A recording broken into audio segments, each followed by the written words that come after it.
Welcome to Elevation Nation with your hosts Sam Panich and Parker Yablon. Elevation Nation is a community focused on bringing together young adults who are elevating themselves and others every day. Each week, we welcome a new elevator to share their story and experiences to help you conquer the real world.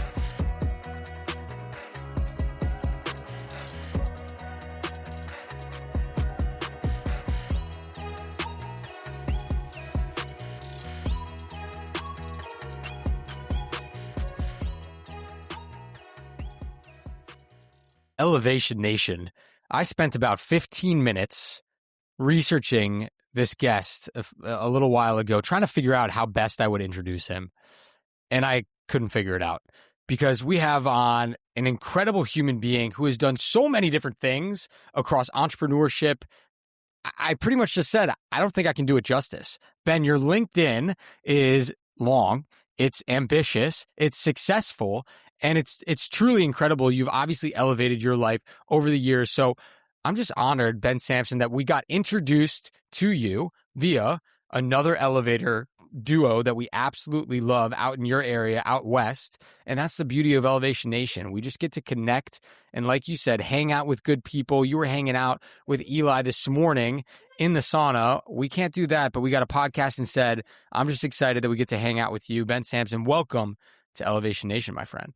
Thank you guys for having me. Appreciate what you do. And yeah, too bad we don't have a sauna podcast format. I think that'd be pretty sweet, but something to consider down the road. Make us unique. I'm about it. I think that's a great idea, Sam. I think the next pod concept that we put together, sauna, podcast in a sauna. The only thing is would the technology work? Ben, I know in my sauna they don't allow like phones in the sauna. Have you seen phones in saunas? Because I feel like it would be a little weird. Yeah, and I think your phone would definitely throw up the "I'm overheating" alert that you've seen when you leave your phone in the sun for too long. So I think there would be some challenges, but hey, some of those challenges are going to be worth taking on. Maybe it's like, okay, it's got to be rapid fire, quick before the phone or the computer shuts down. That's the podcast. That's the format, nice and quick. But Ben, we only have 25, 30 minutes with you. Obviously, more time that we would need in a sauna. We start every single Elevation Nation podcast the exact same way. You're a new elevator in the nation. We want to hear, what's your elevator pitch? Tell us more about yourself. Oh, God, I haven't done an elevator pitch in a while. I'm a weirdo, guys. I love chasing things that I find interesting. I made wine last year. I don't know why I did it, but it just sound interesting. I made knives and picked up blacksmithing a year ago. The elevator pitch is kind of weirdo that's very curious, and I think sometimes I set goals in life and I think about those goals and ask myself, is this going to create a good story? And I think I try to design my life that way quite often. Will this be a good story? Because at the end of the day, a lot of the stuff I try fails. I have way more business failures than I do business successes. I've been lucky enough to have a few wins. But it's always a win if it's going to give you a great story that one day you can share with your grandkids and your friends and give you experiences that you otherwise would not have. So you guys talked about another guy that was on your pod, Eli. Him and I started a business together. It just went up in flames, this business, totally burnt to the ground. But we met incredible athletes like Shaun White and David Weiss and all these crazy dudes, and got to spend time doing what we absolutely loved, and wouldn't trade that for the world. And so that's a long-winded answer, Parker, to my elevator pitch is being weird, man, trying to create good stories and learn something along the way. I think that resonates a ton, and I can't wait to get more into it. So what are you actually working on right now, though? I'm Parker, or Sam, you mentioned Ben has this really long LinkedIn with a bunch of stuff that he's done. I'm trying to control out, delete that. I'm trying to change the way I do my life a bit. I feel like my life has been in 4-year sprints, and I'm trying to find the next thing I'm going to sink my teeth into for decades. And my last business got acquired. It's a company called WeHero. And I did not realize how much my identity was tied to that business. I was just totally lost. took on a lot of marketing consulting, just trying to help other companies grow. Really enjoyed that. But for the better part of 2 to 3 years, have been kind of on the hunt for my next WeHero, my next business that I could just like really put all my time and energy into. And got pretty depressed because I couldn't quite find that. I thought it might be marketing. I thought it might be this other thing. You guys heard me quickly talk about, I made wine. I started doing blacksmithing stuff. I was just like in a season of discovery in my life. And then I kind of came down to pets. And what happened there is both my parents are veterinarians. I grew up in an animal hospital. And so because I'm like the son of 2 veterinarians, my friends are texting me at least once a week. Hey, Ben, my dog ate a peach pit. Like, can I FaceTime your mom? Like, hey, Ben, like my cat just ate this entire ball of fishing line. Like, can I call your dad? And like constantly getting those messages. And so I took that and went, I think there's an opportunity here. This cool new thing I don't know if you guys have heard of it, called AI came out. And I started seeing if I could model my parents. They have incredible knowledge. They've been veterinarians for 30 plus years, and seeing if I can take the way that they handled those situations and digitize it. And started again, being curious, being a weirdo. Let's just see what we can do here. No business goal in mind. Started trying to do that. Did not work. We kept tuning, making it better. And started getting really, really accurate. And it can effectively understand what's happening with your pet, tell you what to do at home, at what point you need to go to the animal hospital. And the goal now is like, let's give people 24/7 pet care for the modern day and age and help people have healthier, happier pets. And so today we have this app called Luna. It's about to go live in the next 1 to 2 months, which I'm super excited about.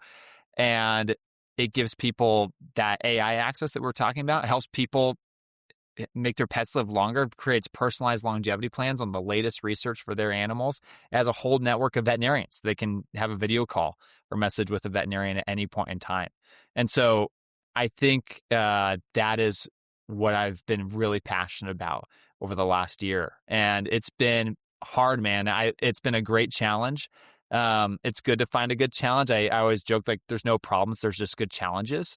And so there's been a lot of really good challenges with this. And I think something I would like to do and spend my time doing for the next decade. And so that's what I'm fired up about. Ben, I love how you live your life. It's one of the reasons why when I met you from Eli that I was like, you got to join Elevation Nation. And you say weirdo. I actually think it's noble and normal and should be normalized to treat our lives, for lack of a better phrase, like a video game. And Parker knows this is kind of how when I describe what I want my life to look like, is you want your video game character to have up skills, all these new skills, this new armor, this new sword, this new ability. And so they train, you can buy them with coins, whatever in the video game. But oftentimes we think that our real life cannot be like that. Mm-hmm. And until we are, working on a bucket list of things that we always wanted to do, we never think of life like that. But I love your concept of let's treat this as if it's going to give us a story. I say let's treat this as if this is a new skill we can learn. And I think I modeled this now off of you, now that you're a mentor of mine, but another guy that I love, one of my favorite authors, Michael Pollan. I don't know if you've read any of his books, but he's an investigative kind of journalist guy who's just so curious about things, and he will go into a topic and dive into it and immerse himself with experts in that for a couple of years and just learn. So he did one on cooking. What are the 4 main types of cooking? I'm going to dive into how is bread made? How are things cooked on a fire? And he went down to Texas and learned from a pit master. How are things fermented? He went to a famous nun who makes some of the best cheese in the world and lived with her for a couple of weeks and learned how to make cheese. And so whatever you want to call that, Renaissance man, video game style, a weirdo, that should be the normalized way that we try to live life, in my opinion. Yeah, I love that. I always think about like, would you enjoy watching your own movie? Like if you played back like your years, would that be a fun movie to watch? Kind of similar to your video game concept, Sam. And so I love that mentality, man. I think it's powerful. I think it gets people to really reframe their life and how they think about what they're doing day to day. So yeah, I totally agree with you. So I'm really curious. I mean, we've talked about the crazy LinkedIn profile that you had then with just all the different experiences. And we've spoken with hundreds of entrepreneurs on Elevation Nation. And most of the people are starting their first venture, right? They have this belief, they have this hope, this desire. Maybe they're chasing a reward that, financially or notoriety in why they're pursuing their business each and every day. Um, a lot of people have made it, quote unquote, made it, right? A lot of people have experienced tremendous hardship through that journey. They've had to overcome a lot. You've obviously, to your point, you said you failed a lot. You've succeeded a lot. What about just continuing to press on excites you, but also how do you get through like that really challenging moments of entrepreneurship that are inevitable? Yeah, it's a great question. Yeah, so many challenging moments like that business I was telling you guys about earlier that burnt to the ground. I mean, we had, 10 plus employees, had raised a lot of funding, had to call, people that had families that had put money into the business that they weren't going to get their money back, having to let your entire staff go, right? The people that have dedicated their 4 years of their life to like working on something, going like the business is dead, you guys. And so, bouncing back from that stuff is hard. It's really hard. I think key is surrounding yourself with other people that also fell on their face really hard, but were able to come back and build something that was successful. I was lucky enough. Was surrounded with a few people. One was an investor I had tried pitching, and he said, I only invest in founders that have had 3 ventures because your first 2 are going to fail and your third one, you're going to find a win. That's typically what happens. And that's just an example of someone's like, that was supposed to happen. You were supposed to fall on your face. That's how you learn. Pick yourself up, get back out there, go do it again. And the second venture that I started was really successful as a result. And I think it's because I had so many learnings from that first venture. And so I think it's, you got to be resilient. And if you're starting a business, you have to ask yourself, like, am I resilient enough to take this on? Are there ways that I can make myself more resilient? Listening to you guys and the stories that people come on and tell, finding people that are transparent about failing, I think is really important, because a lot of people like to have their Instagram reel lifestyle of like, everything's good, I'm flying, like I'm crushing it. But like the reality is that like it takes a lot of sweat, to make stuff happen and to find these wins in life. And so, but I think the biggest thing, Parker, to come back to your question, is just like surrounding yourself with people that have been through it, that have been through the pain cave, that know what that's like. And also asking yourself why. What is your why? Is it to have more visibility, to have more followers? Is it to, I want to make more money? Is it to, I want to have a lasting impact in my community, in the world? And I think if you have a solid why, you'll push through a lot of that pain. It's I think great perspective. Always ask yourself the why. Always ask yourself the why. I'm going to ask a follow-up question because I know Sam wants to jump in too. But when you talk about surrounding yourself with people, I think a common theme that we've seen through the podcast is entrepreneurship can be very lonely. People are building in their basements, or I guess in their apartments or wherever, right? They might have a co-founder in another city, which is in our case, Sam lives in DC. I live in New York City. It's lonely at times. And to find people who are going through what you're going through can be very challenging if you don't have access or know where to go. Obviously, if you live in a big city, it's very different than if you live in the middle of nowhere. Ben, for you, what has been helpful to find other people who have gone through the same experiences or similar experiences as you? Yeah. It's a great question, Parker. So a big picture theme that I think about a lot is like, find the people that you want to do life with and don't let them go. A good example is like, I have this business partner that did WeHero with me, and like would not have been able to reach the level of success without him. And like when I had first met him, Like I was like, dude, you got to come in and do this thing with me. Like, but sunset your current business or we'll buy it, whatever it takes. Like, you need to come and like do this business with us. And then post WeHero, it's been like, dude, you got whatever we're doing it together. like I'm going to convince you to come and do this with me. And so one just big picture mindset is like, just find people that you want to do life with. It's awesome that you two like have each other. Where to find those people is like, just do things that you are really passionate about and interested in, then find other people that are equally as interested. So a great example is like, I'm in this town, Bend, Oregon. It's a smaller town.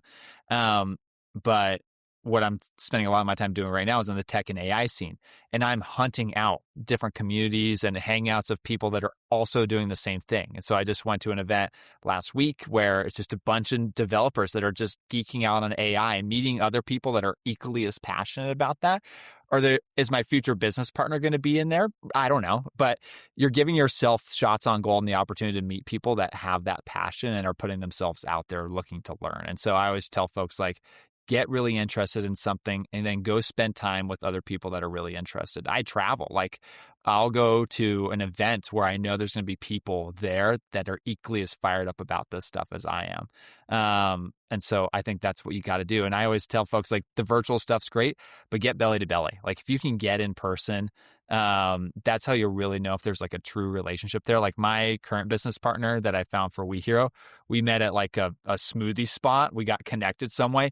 In 20 minutes, I knew like, that's my guy. Like, that's my boy. Like, you need to come do this with me. It was like a weird gut reaction, and thankfully it turned out to be true. And like, yeah, again, you guys are lucky you have each other. It's rare to find a really good business partner. You guys are 400 episodes deep on this and still working together. Like, that's hard to find. Only man. 2 fist fights later, we're still here. Yeah. So, I think it's a good point. And Parker, I love the question. I mean, in full transparency, Ben, the reason we started Elevation Nation was Parker and I felt so lost. Like, there was no one feeling the way that we were, which was, we did everything that everyone told us to do in college. We were successful. We graduated and got jobs in Big Four consulting, which made our parents very proud. Everyone thought we had made it. And yet we still felt so lost as young people. Like, is this really it for me? And I don't mean to shit on working a normal corporate job, because for so many people, that is great. And that is what they want. And that is awesome. Go ride the wave, climb that ladder, and make all the money you can make and do your thing. But Parker and I always felt this underlying, is there more to our life? Both professionally, personally, holistically, spiritually, health-wise, what else is out there? And so we started the podcast, similar to you going to these places of people that had passions. We are obsessed with trying to get the most out of our life, giving the most and getting the most. And whatever that looks like, I think it's elevating ourselves as human beings. And so the great part about the podcast, of course, I have Parker. Sometimes I get sick of him and I get to talk to a new person every single week who also has a similar mindset. And I think we are facing a new era where there are so many young people who do want to do things differently. They do want to find that community that fits them. And maybe the friends that they're meeting in the corporate world are not enough. And so I think, Ben, your advice of go find the people that are passionate and similar things to you is so spot on. And one of the reasons why Parker and I are so into not just podcasting, but how are we going to bring incredible people like yourself together in person to really elevate as a community. So that's next on, a little sneak peek, next on our product roadmap for 2026. Yeah, I love it, you guys. And like, back to like some of the points you're making about how do you find people? How do you get it inspired? Like, how do you make sure you stay resilient through those times? Like, you guys are a conduit for that. Like, coming on, sharing these stories, like it's huge, right? Like, it used to be, podcasting is amazing. It used to be, you have to like go to a networking event to like meet people or hear a keynote somewhere or read a book. But now people can have both you guys in their ears at all times at the gym, lifting weights, hearing about other people that have like pushed through hard times and stuff. It's just awesome. Like, that's a great spot for people to start. I'm curious, Ben, we had a great conversation with a mentor right before this call, and he has been heads down in his business for the last 2 years. And this is a guy who quit his job in a big corporate job. And he was like rising the ranks, getting paid very well, built an incredible brand at this corporation.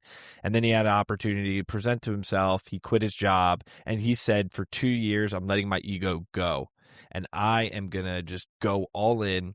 And he came on the Elevation Nation. It was his first like public appearance at this new company. And he's like, I don't talk about anything. People don't even know. And so that made me think so much is like, as an entrepreneur, is it more valuable to tell and show, via social media or a blog or a podcast? Or do you think it's more effective to just put your head down and go build the damn thing? Yeah. Young Ben would have been like, tell the story and share as much as possible, inspire others to jump on throughout that process. And I did a lot of that. I'm off social media, guys. Like, I don't post anything. I used to do a lot of podcast interviews. This is the first one I've done in a long time because Eli talked this one up very highly. I'm like, okay, I'll go on with these guys. Cause he's like, I know you don't do a lot of media, but like these guys are worth going on for.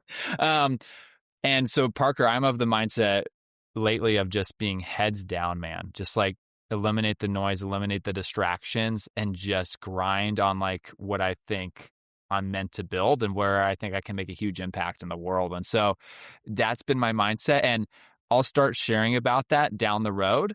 But I want to make sure I'm sharing what's going to provide value. Like, if people can use the product and they're going to get a lot from it. But also, like, I think there's a lot of noise in social media, just generally speaking. There's a lot of people that are just trying to be, I'm just going to categorize them as just general influencers, but they haven't done anything interesting. And so I think if people are looking to make a lot of noise and inspire others, go do something interesting.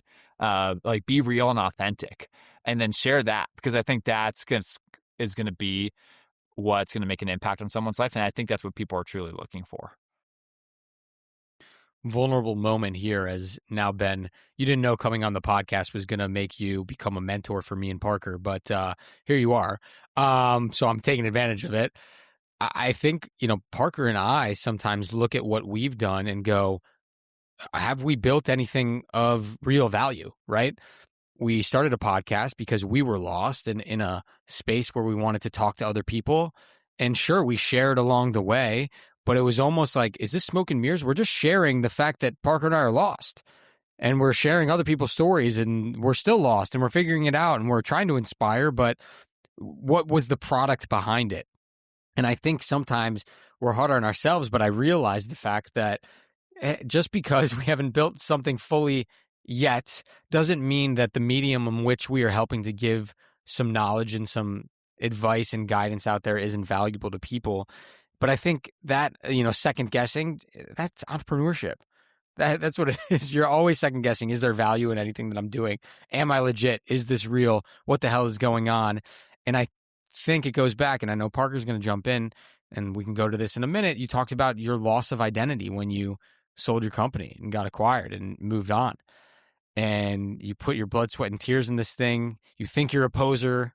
Then you're like, no, this is legit. And there's this crazy internal battle. And that's why we're obsessed with mindset. Because I think, like you said, you're weird. You built this. You built a lot of stuff. Just to jump in there, I don't think it's just entrepreneurship. I think it's being a human. Sam. Fair. I'm just putting that out there. Also, yeah, like, that second guessing is just happening no matter what. And you guys have an incredible product. It's hard to recognize that, but it's like that gap in the gain moment of like, you have to like reflect and actually recognize like how far you've come and what you're actually providing. To your point, Sam, like, are we actually providing value, or is this just like smoke and mirrors? Like your guys' ability to be vulnerable, be curious, and have the endurance you guys have had, super rare. Like, that's a super rare mix. Like, you guys are the product, and like, you have something to show for that, and it's incredibly valuable. It's weird because like, you guys are a media channel, right? Like, it's not a tangible product. It's not a software product or a business service, right? You guys are in this weird little niche. So I could totally understand how that'd be like hard to go like, God, like, Are we? Like, what are we doing? What are we doing? I joke with Parker. I mean, we're all Parker today. We were talking, our strategy for the next year, and we're like, should we just sell mugs?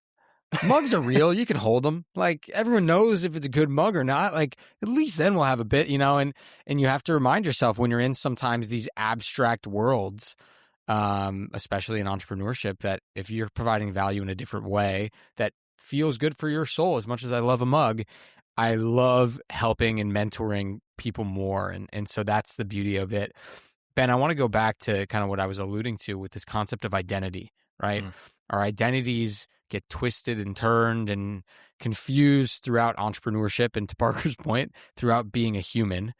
Can you talk to us a little bit about, you put your heart, your blood, sweat, and tears into your business, got acquired, you opened up your laptop the next day, and it was, I know it wasn't actually like this, but it was like, all right, what's next, right? Like, what do I do? Talk to us about how you grasped that lack of identity and then how you refound your identity now. Yeah. So I thought, so when the business sold, that was my entire brand was that business essentially. Like I put everything into that, and then it goes away. And then you're like, okay, who am I as an individual? And you start thinking and you start getting the advice that, oh, you've done this wrong. Like you tied your identity to a business, and you should tie it to other things in your life, like things you enjoy or helping in your community.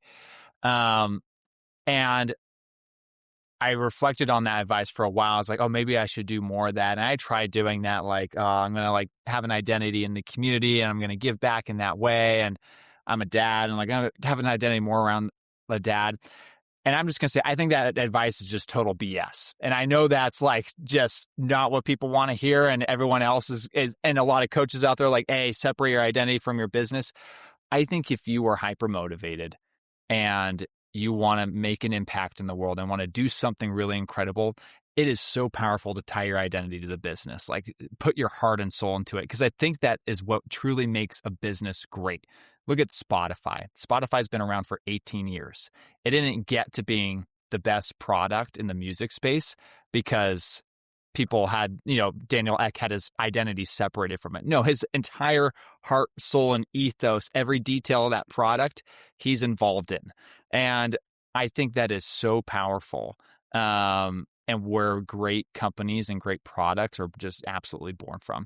And so I'm of the mindset that it is so powerful to have your identity tied to something like that, something that you really believe in, that you think is making an impact. And yeah, you can have all the stuff that you do outside of that. I'm a dad. I love being a dad. But I think there's a lot of advice out there. Separate your identity. And I think if you want to make a big splash, tie your identity, put your heart and soul into it, because that's going to be truly rewarding. I mean, it's almost like anyone who truly makes it, right, quote unquote, make it, that's so arbitrary. Sam making it is very different than me making it. It's very different than you making it, Ben. But the idea of making it, you can read books and you can watch videos and just learn from people who have created something successful in the world. It was their identity. Mm-hmm. It almost had to be for them to be so crazy to bring that passion each and every day, to make it consistently happen each and every day. I don't look at all of these people that, we look up to in our lives and say, wait, you know what? They are doing their business. And then, when the clock strikes at this time, they're focused on something else. I feel like that's bad advice for someone who truly wants to be a successful entrepreneur, mm-hmm. Who really can make a difference in the world. I don't know. Sam, what do you think about that? Well, I think entrepreneurship is different than normal jobs. Mm-hmm. To Ben's point, we are weird. We're sick in the head a little bit. We want to build something from scratch. You know how hard that is? That's insane. And so many people are okay being comfortable in, again, I'm making stereotypes, so please no one get offended. But a normal, comfy desk job that the trajectory, you're not pushed out of your comfort zone. It's stable, it's easy, and you kind of just ride the wave. And they don't let that job define them because they're not passionate about it. And for some people, like they have other stuff going on at home, all good, get it, different financial situations, do what you got to do, respect it. But I'm not at that point. So speaking for me, like I need to have something that I am building for myself and for others and to hopefully put my heart and soul into. Otherwise, like, I don't, maybe now we're getting like deep in therapy. Maybe I am a failure. Maybe I wasn't special. Like in my mind, I've always thought I was special and could do something different and great. And if I just have a normal job, like, am I great or not? I don't know. Deep stuff, guys. I love it. I feel like when you talk to founders, they describe this feeling of it feels like there's something you need to get out. Like there's something inside of you and you need to get it out. And you'll do anything to get it out. Like there's nothing that's going to get in your way of getting it out. It's a weird sensation. And like, I forget who described that to me, but I was like, oh God, that's so true. I just feel like there's like something that you need to get out.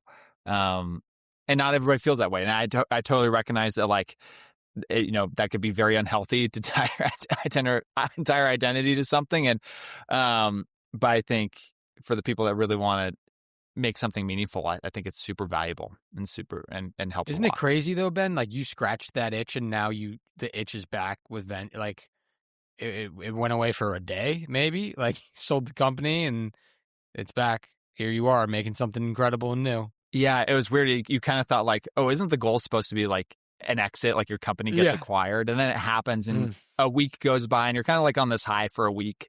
And then you're like, oh God, like what do I do now? It was a hole to fill. And so I imagine that happens to a lot of founders who sell their business that they worked on for May. I've read about it plenty. I know that.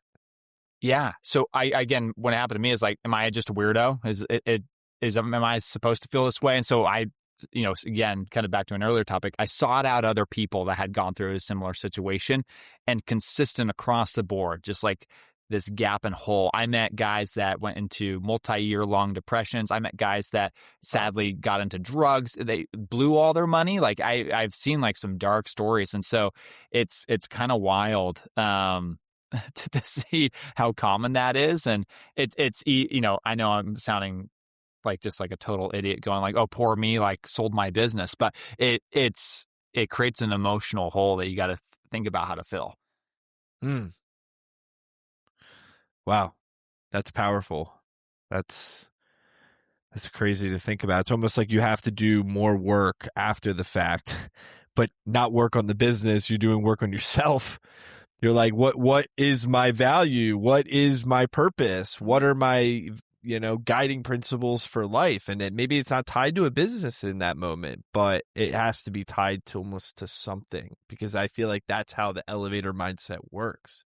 It's like you don't just stop and say, all right, I'm going to go play golf or sit on the couch and watch TV all day. That's not what got you to the point where you could build a company and sell it. And you don't change just because you sold a company. Yeah. You're the same exact person. Yep. You don't change. I talked to some founders that they're thinking about selling.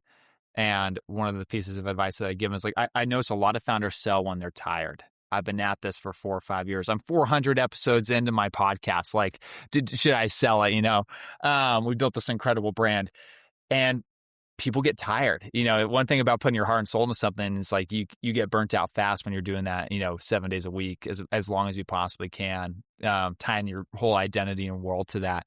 And my advice always to them is like, before you think about going down that path, just take a break. Just go find 2 weeks, 3 weeks and just reset.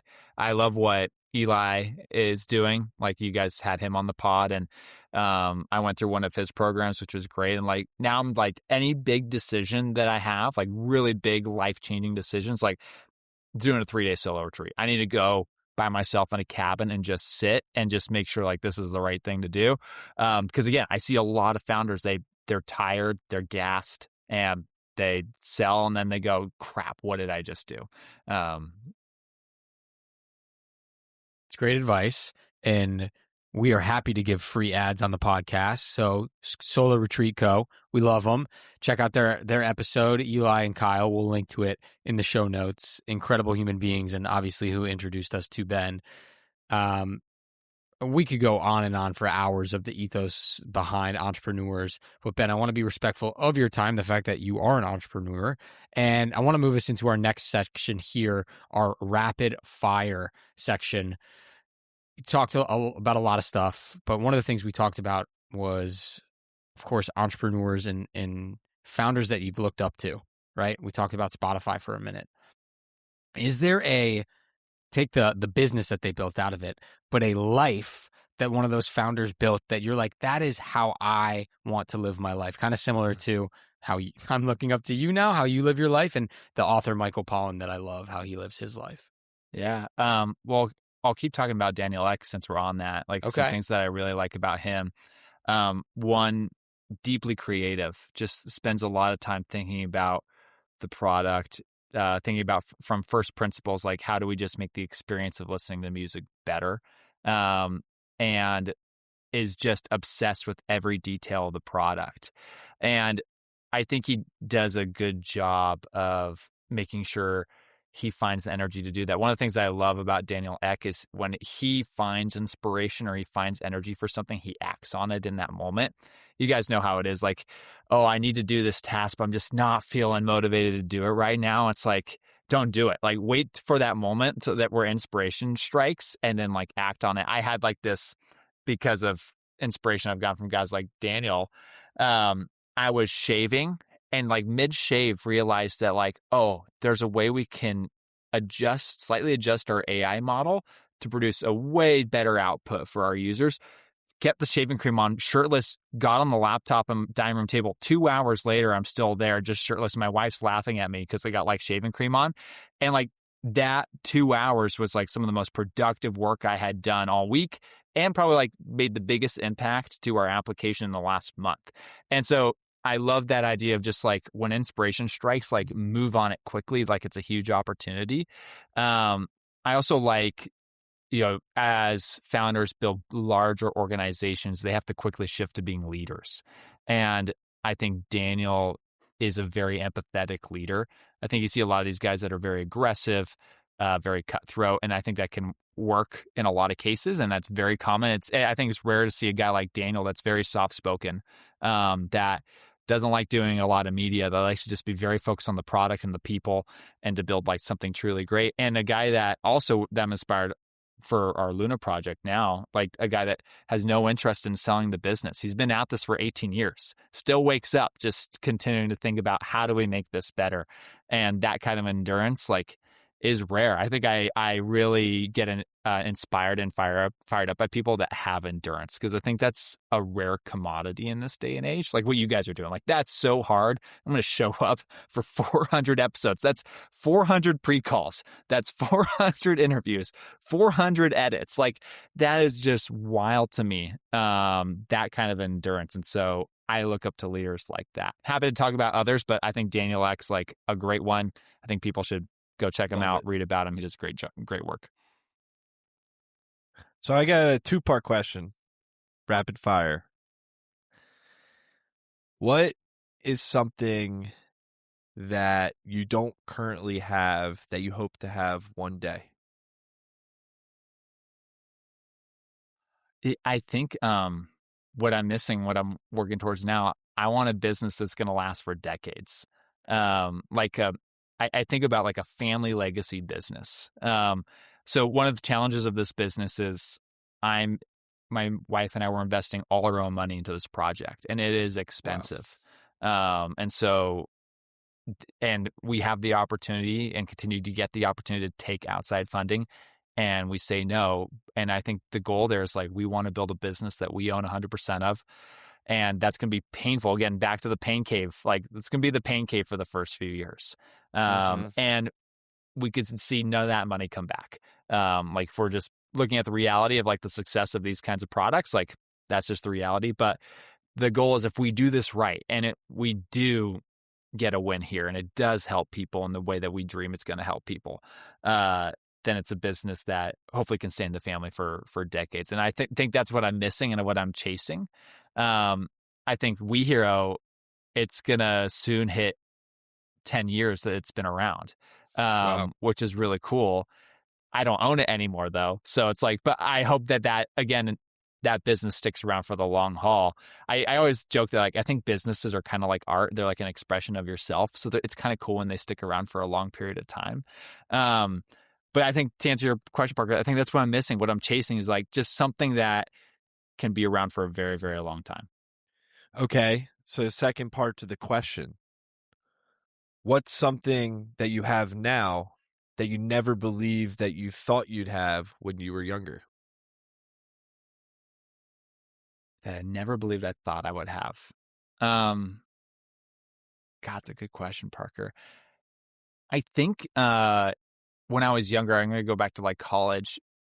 Again, I was in the pain cave of just like falling on my face really hard trying to do this for the first time. And like, I don't think at that point in time, I was like, God, I do not think I can be successful at this or go down this path.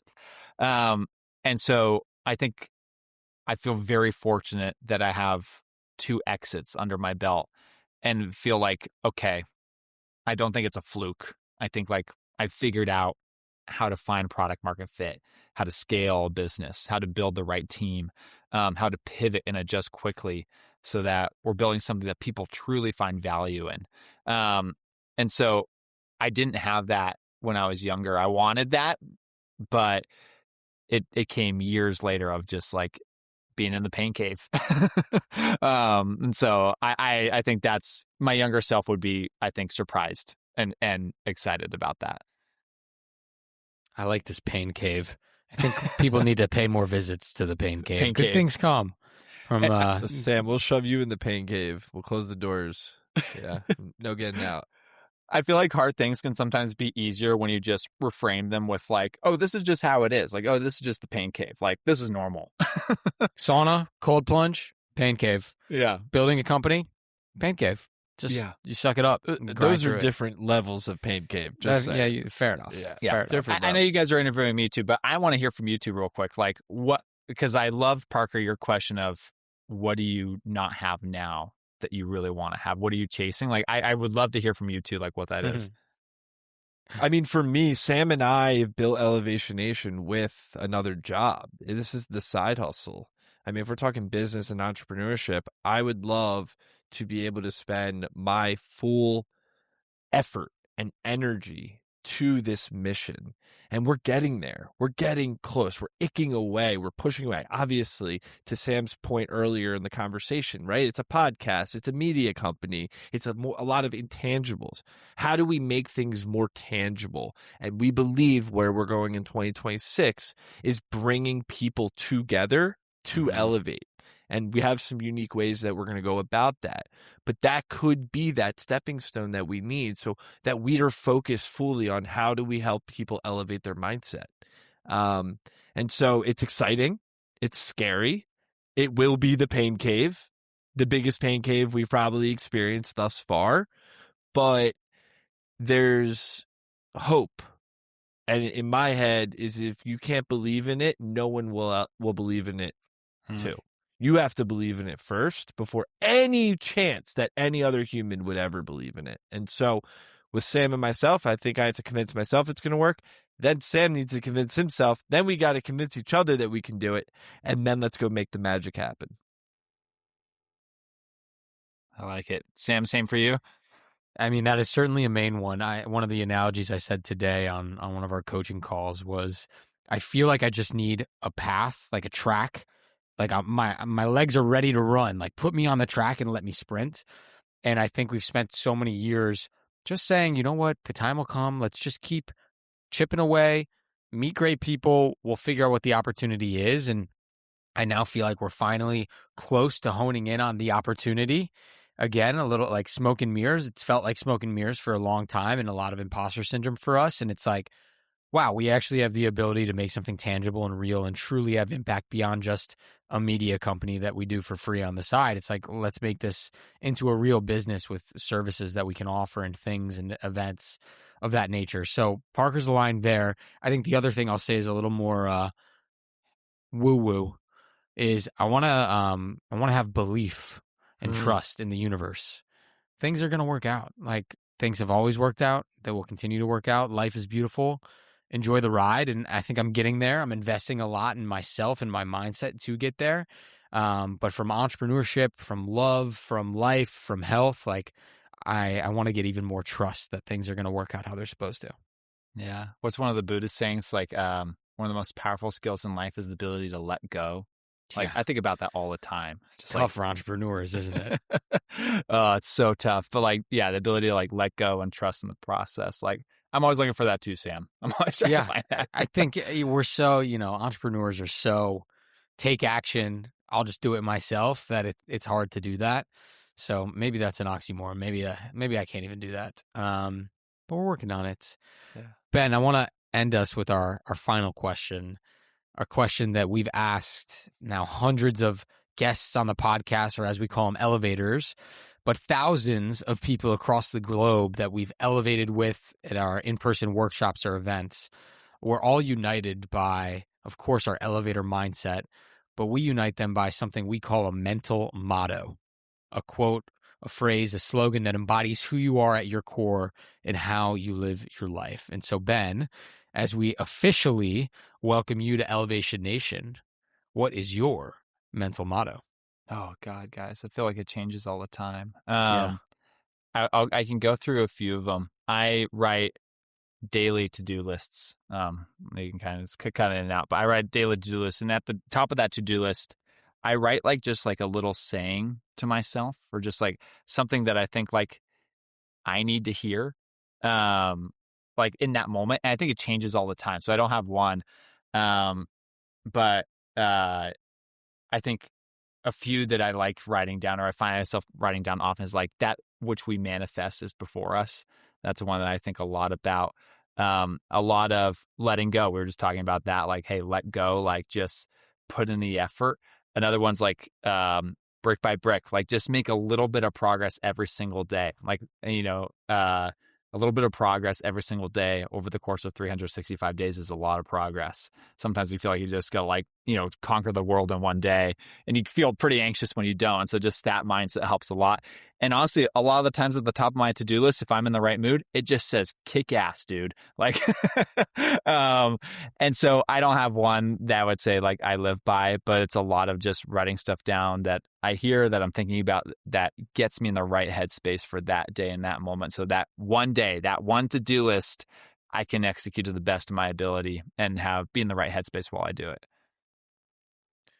I thought you were going to say, don't forget to shave the other side of your face was going to be your motto, because it seems like your best ideas come when shaving. But maybe on that day, that was the motto. Who knows? The best is some of my best ideas come when I'm sleeping. I have a dream and I wake up and I have to send Sam a text at 3 a.m. and he wakes up and I can't explore the idea until he wakes up. So that's, rough. Sam, you got to wake up, dude. Inspiration, strikes Parker. You gotta lean into that. He's one of the few that their phone calls go through my do not disturb. So Parker, if it's a big enough idea, you can call me. You have my permission. I fair. I think the idea that if the idea comes, you just got to get it down in some way. Just get it down in any place. Audio messages, like that's like the best thing ever. The amount of like my poor business partner, late night audio messages. I'm on the West Coast, he's on the East Coast, like you guys. So, poor guy, it's like midnight, 1 a.m. his time. I'm like, dude, I just had this idea. Like, what if we did this? Like, so he's like, bro, I'm asleep. Yeah. But again, audio message, he can feel all that momentum and energy first thing in the morning with his eggs.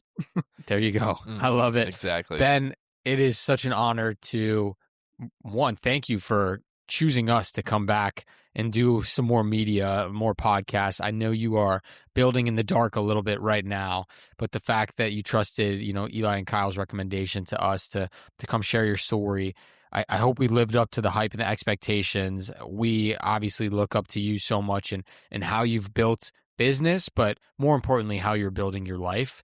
And we are just so honored to officially welcome you to Elevation Nation. Likewise, guys. Honored to be on. And like I said, I haven't done media in like 2 years. And so it was a little rusty dusting off the old microphone. But I'm honored to be on and appreciate you guys thinking that I'm worthy of someone that has something to share. And so we're all fighting that imposter syndrome. So I appreciate you both and looking forward to staying connected with you guys. Until next week, Elevation Nation. Peace. Thanks for tuning in to Elevation Nation. If you enjoyed our conversation, hit that subscribe button to get notified when we release a new episode. If you would like to join Elevation Nation or get more information about the nation, please visit our website at www.elevationnation.io. Until next week, Elevation Nation, peace.